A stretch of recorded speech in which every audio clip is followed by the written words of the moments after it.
is busy today. What's everyone chatting about? We're trying to decide what the most beautiful rock in Nod Cry is. My vote goes to Moonfall Silver. Since Aoni's not here, I'll go for Icy Pebbles on her behalf. Then I nominate Rainbow Drop Crystals. They come in loads of colors, and you can even make weapons with them. They're way more... Well, I don't think a rock that just looks good but doesn't do anything can really be considered beautiful. Actually, Moonfall Silver has quite a few uses too. Although they're certainly not as common in daily life as those of Rainbow Drop Crystals. As it happens, during my investigation, I came across some interesting stories about clothes woven from Moonfall Silver. Huh? No way! You can weave clothes out of rocks? So you find it hard to believe too? Well then, you'd best sit up straight and listen close. Clothes made of Moonfall Silver? Oh, Paimon's super curious too!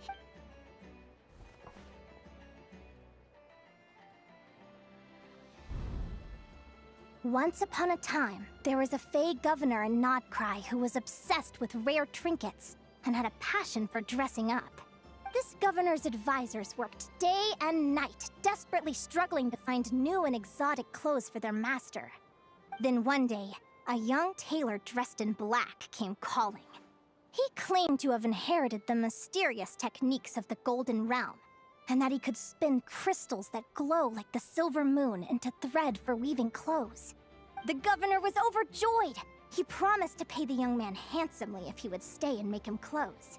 The young tailor requested a vast quantity of Moonfall Silver be delivered to his workshop, and demanded that no one disturb him while he worked. Naturally, the governor agreed. When the scheduled time arrived, the governor found the workshop completely empty, with neither Moonfall Silver nor any clothing to be seen. Having eagerly anticipated his new clothes, he hurriedly asked, "Where did all the Moonfall Silver go? And where are the clothes you promised?" The young tailor raised his hands, and, as if he were shaking out a piece of fabric, said, "See? I took the Moonfall Silver you sent me and wove it into this gown, as pure as moonlight itself. Too pure, in fact, for a fool or an unremarkable man to even perceive." The governor asked his advisor how the gown appeared to him, to which the advisor responded by saying it was the most magnificent gown he had ever seen, just like real moonlight woven and given form. The governor could not see a thing, but unwilling to admit he was either a fool or unremarkable, he did as the tailor bade and put on the moonlight gown. To show off his extraordinary new gown, the governor decided to parade it and himself along the busiest street in town. But as he did so, he heard a child with a conch in his belt shout out, "The governor isn't wearing any clothes!" It seems like our Miko has guessed how this story ends. The tailor was a cheat. There are people like that in Nasha Town too. I heard about this one lady from Sumeru who schemed a whole bunch of folks. Good question. According to the story, the young tailor was none other than Reed Miller in disguise. He traded the Moonfall Silver he took from the governor for Mora and gave it to the poor townsfolk. While the governor was parading himself through town, Reed Miller was enjoying the show from a nearby rooftop. He really got around, huh? I've already lost count of the number of stories he's popped up in. But if he was lying about the whole thing, then doesn't that mean there were never any clothes made from Moonfall Silver to begin with? I believe there were, but the art of weaving them has been lost. But the only evidence now surviving in folk stories, the tale of the fisherman and the beast, also mentions a moonlight gown. But Nico and Maisie are still too young for that one, so I'm afraid it'll have to wait. Huh? You sure know a lot of weird and wonderful stories, Miss Linnea. Indeed! I'm sure you've noticed by now. The world is so vast, with so many secrets yet to discover. Even the things we think we know may well have unfamiliar backstories, like Moonfall Silver.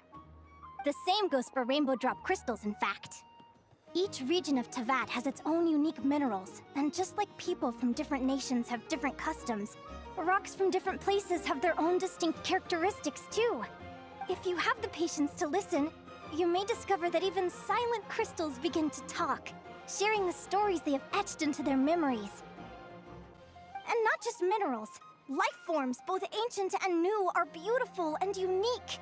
This world is filled with stories and mysteries of all shapes and sizes. In the instant when a mystery is touched by the light of understanding, countless new possibilities reveal themselves, and the whole world opens up!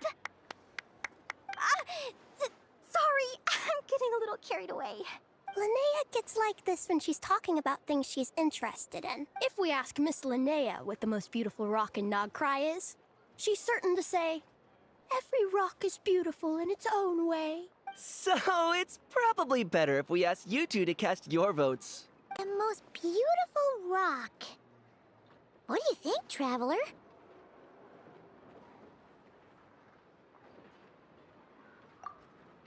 Oh. Well, Paimon guesses it does look a bit like a rock. And it sure is pretty. What about you, Linnea? If you had to choose only one rock that was... How about we end today's lecture here? Whoa. Miss Linnea's trying to dodge the question.